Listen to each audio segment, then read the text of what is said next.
Hi, I'm Mark, this is Mark's Tech Vlogs on YouTube, and today I'm going to bring you guys a review of the DP-10X digital piano from Gear4Music.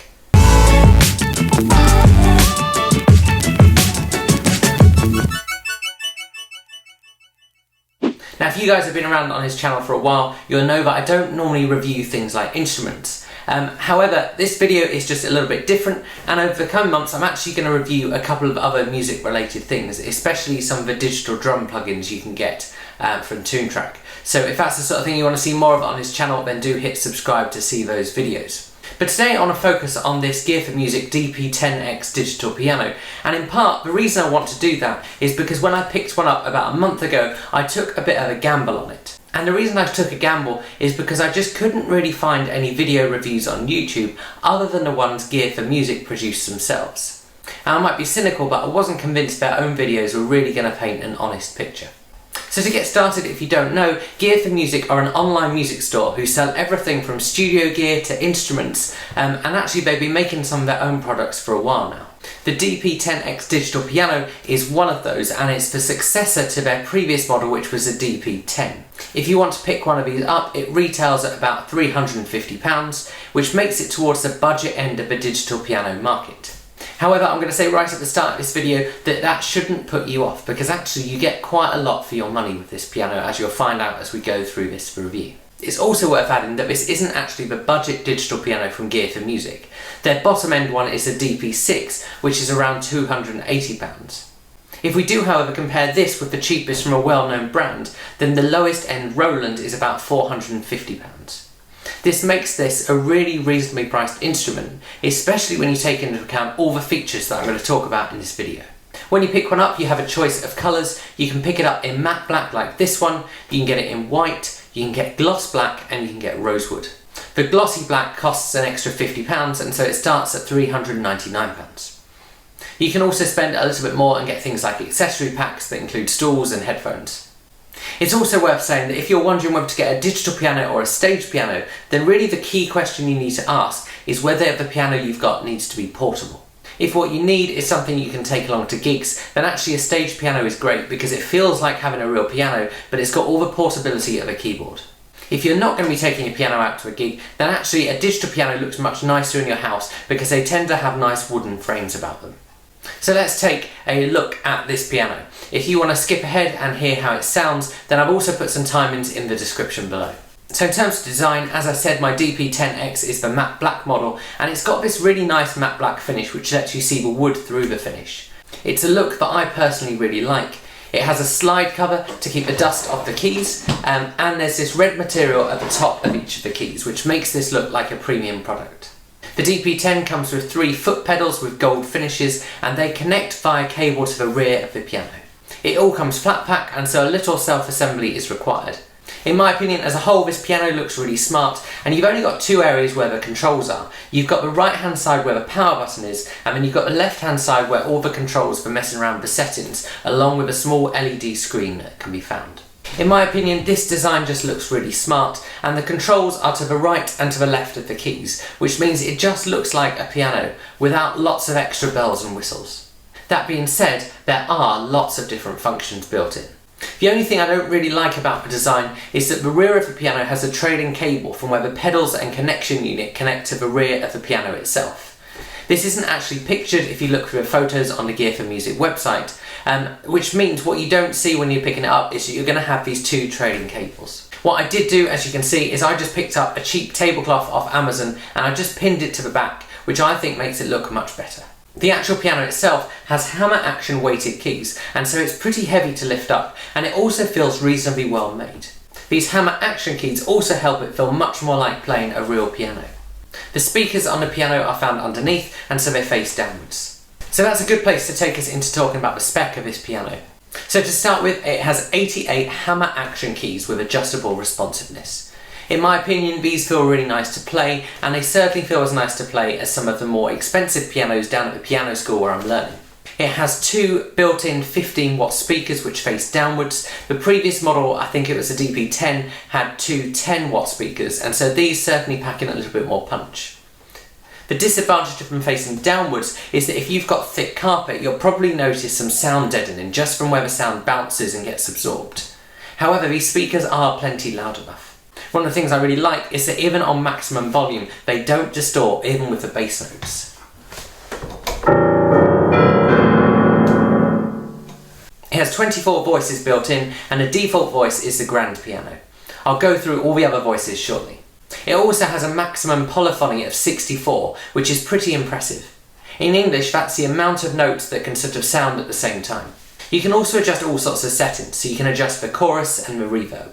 On top of that, there's a metronome function, transpose options, split mode, layer mode, the ability to adjust octaves, and the ability to adjust the master tune. It also has the ability to record 2 individual tracks on the piano, and a learning function which lets you learn one of the demo tracks that are built in. You can split this by left or right hand as well. This is a function I'm not going to talk about because actually there's plenty of really good apps out there to teach you how to play piano, or even real piano teachers in real life, and actually not having the music for the demo tracks isn't particularly useful. Finally, as I said, there's 3 pedals on this device. There's a sustain pedal, a sostenuto pedal, and a soft pedal. If I'm honest, I only really use the sustain pedal, but I am a little bit of an amateur. The piano also has a range of inputs and outputs on the front control panel. This includes 2 headphone out sockets, which automatically shut out the internal speaker, a MIDI out for sending the data to another device, a USB out for recording MIDI to a laptop. This is particularly useful if you record MIDI or even if you want to use software to change the sound of a piano in real time. There's also an aux in, which will let you play a track through the speakers. There's also a volume control for this as well. Of course, the headphone volume control is just your main volume control up here. So now I've talked about all of the specs that are built in, let's talk about how it sounds, or rather play through some of the sounds. Okay, so let's go through the sounds, just to give you a bit of heads up as to the room that I'm in, just in case that matters to you. This is a wooden floored room, so you're going to get the old bounce off those underneath speakers, and it's a normal dining room, there's furniture and stuff. So I'm going to try and play the same thing for the kind of more piano-based sounds, and I'll mess around with the others, and I'll do a scale for each as well.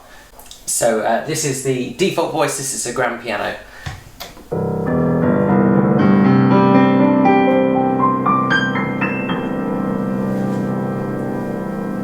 And let's play some chords.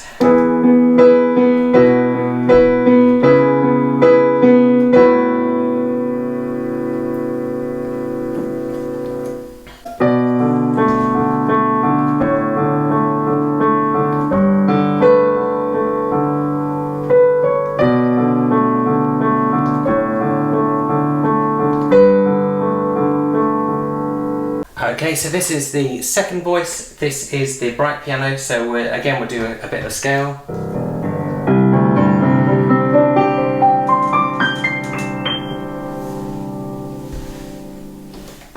And play some chords.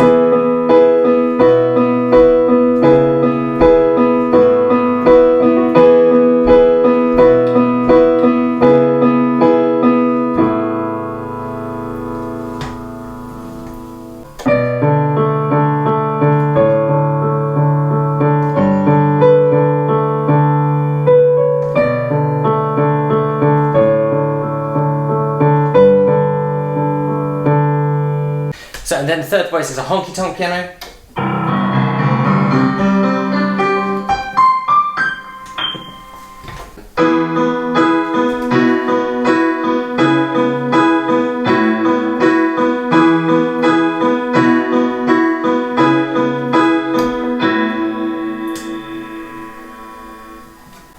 If I'm honest, I'm not desperately keen on this voice. Let's play the same piece again. So.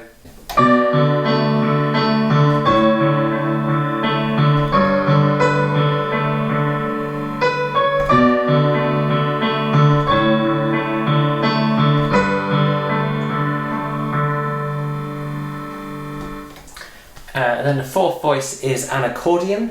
So it sounds a bit like that. Well, we could try.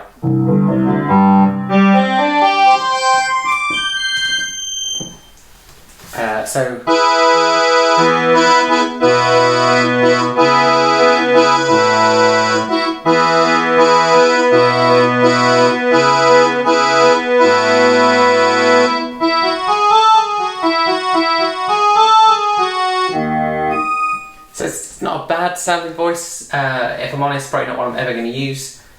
So the next one is called EP1, so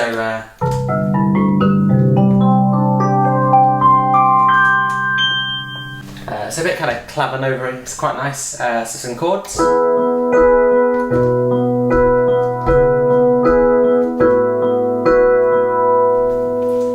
We could do the same piece again, I suppose. So.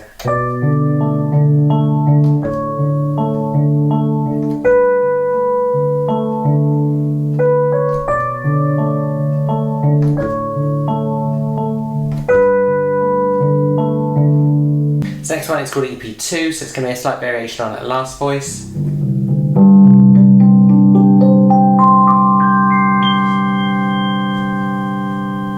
So if you pick that up, you can just feel the speaker just struggling slightly for bass notes with that voice, but it is quite a loud voice. And it goes like this.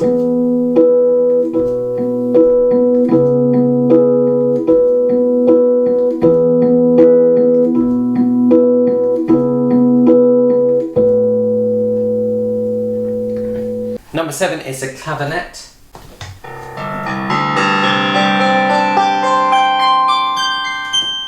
And then just a couple of chords.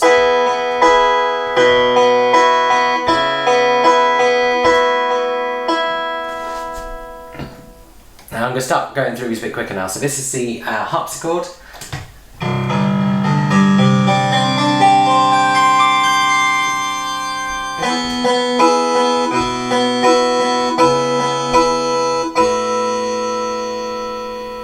Which is fine if you like harpsichords. Next, number 9, is a rock organ.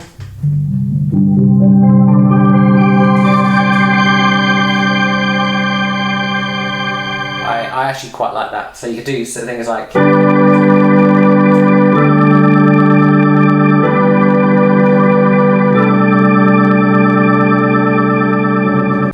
next is the church organ. So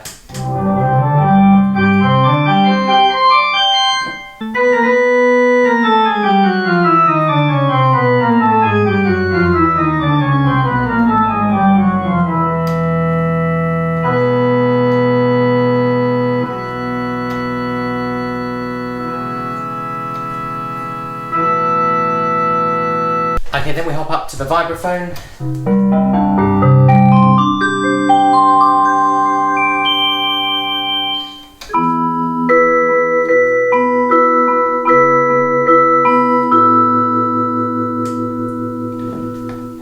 Then we go on to some strings, which you're, I guess, more likely to use if you want to layer some voices. I'll show you how to do that in a minute.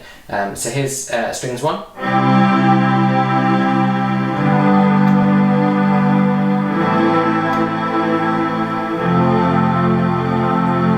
Which kind of feels like it should be going into the Verve Bittersweet Symphony.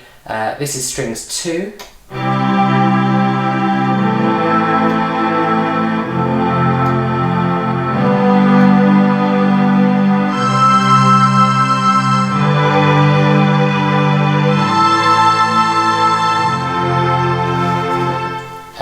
And again, that's quite nice. It's described as slow strings as well.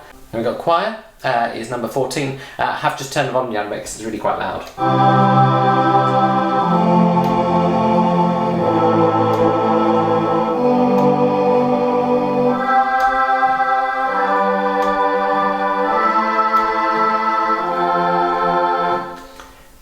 Then we'll move on to steel guitar.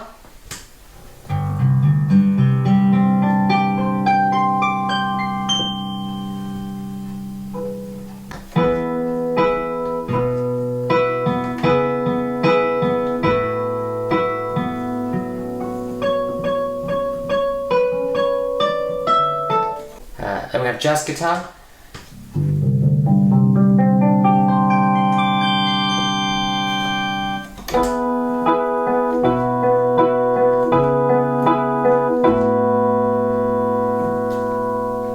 Which I don't really think sounds like a guitar, but never mind.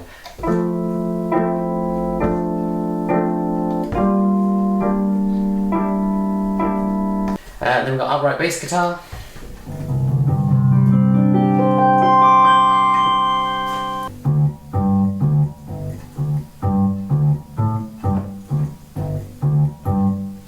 If if you had like a jazz piece that had like a walking bass, you could split your keyboard and you could have like a walking bass down here with your left hand, it would sound like a bass, and you have the piano up here and you could do your kind of twinkly jazzy stuff. Next up is the electric bass guitar. So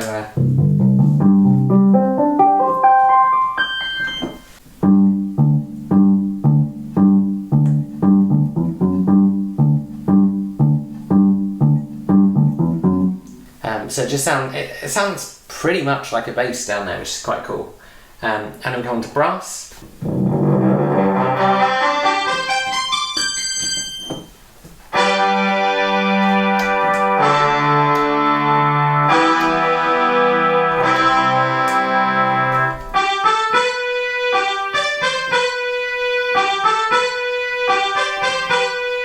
And you know, it sounds vaguely brassy.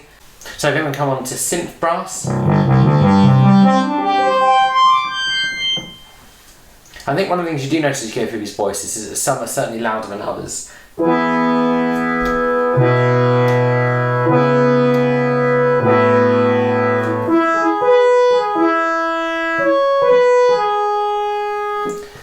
Then we move on to the flute.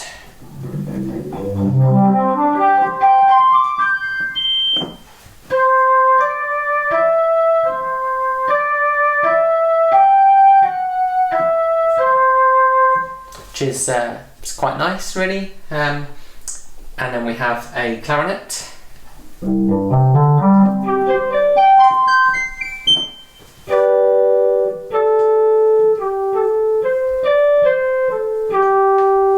Which again is also quite nice. I mean, maybe you might want to split piano for that and play some keys down here and a bit of clarinet on the top. And then we've got two pad sounds. So this is pad 1.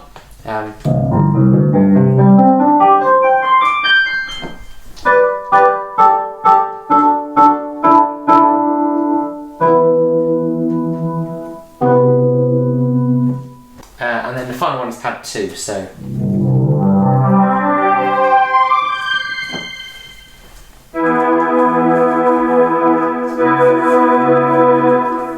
So I'm going to do a couple more things. I'm going to play one of the demo tracks. So this is part of the demo track that's on here.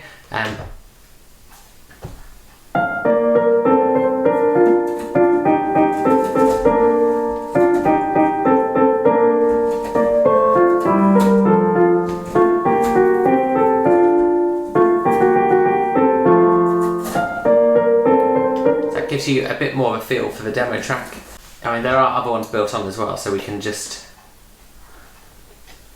And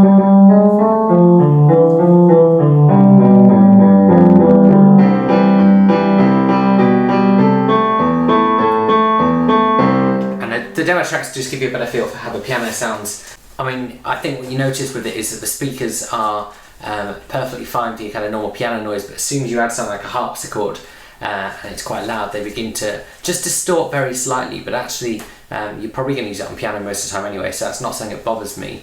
I really don't like the harpsichord anyway. Okay, so we're going to set up a layer function.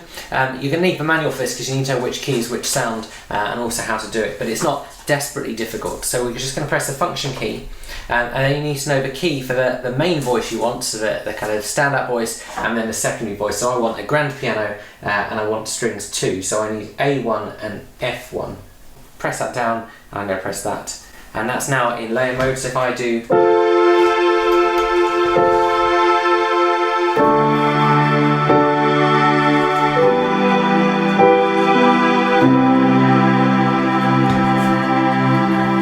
So I quite like layer mode. It's quite nice to be able to add a bit of strings behind some piano, especially if you're just playing something that's perhaps just slow and some chords. It just adds a bit of atmosphere to it. You can also adjust the volume of each part. So what that does is that adjusts the volume of the layered voice, so the strings for me.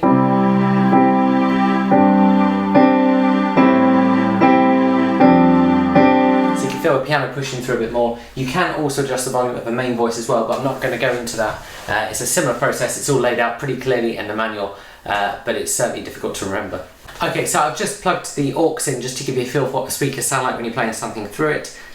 So you know, say you wanted to play a song and add some strings or record some piano or something, or just practice playing along, you could do that. So this is something.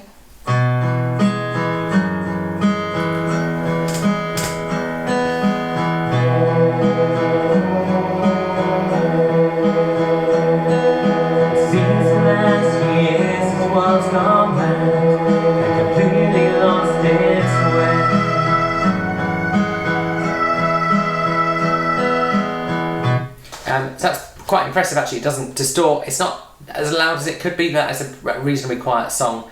If you like that song, it's a song I wrote, it's called Stay Positive, and you can find it on Apple Music if you search for Backroom Stereo. So the other reason you might want to use that aux input is if you wanted to put a drum beat through something like GarageBand and to play along to it and jam like this.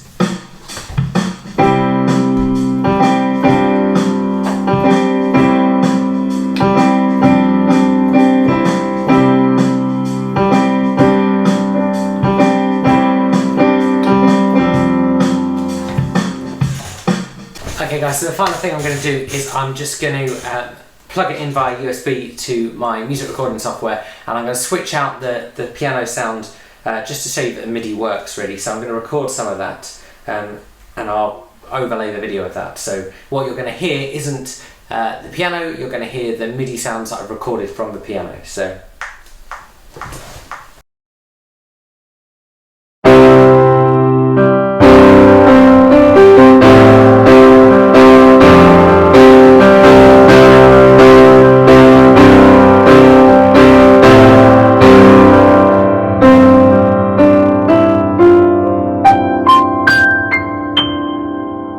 So, what's the verdict? Now, I've waited about a month to make this review because I had an upright piano previously, and so actually getting used to how this piano feels and sounds compared to having the real hammers and strings has taken a little bit of getting used to. However, having used this for a month, I think it's a pretty decent piano, and it packs in a huge amount for the money that you get. If I try and compare it with the way some of the more expensive digital pianos sound at the music school I'm learning at, actually it probably doesn't sound quite as good as some of those. But we are talking about a £350 piano versus a grand piano. Don't mix that up with grand piano. I'm talking £1,000. If I'm honest, the sound probably isn't as full as I'd like, and there's time where it sort of feels like it lacks body. But actually, for the price, I think this piano is really good. It feels really nice to play, and it is packed with features. And there's plenty of those features that you will probably never use. I think my main piece of advice with this piano would be to make sure the manual is kept close by, because actually you're going to need it in order to remember which key does what when you want to set up things like layering and transposition. You can also download a digital version on the Gear4Music product page, which is particularly useful just for keeping on your phone for reference. I hope you guys have found this video helpful. If you've got any questions about this piano, do stick them below. I genuinely reply to every single comment that I get that's a question, just to try and help you guys out with making purchase decisions. If you've enjoyed this video, please give it a like. Feel free to subscribe to my channel, and I will see you guys again soon.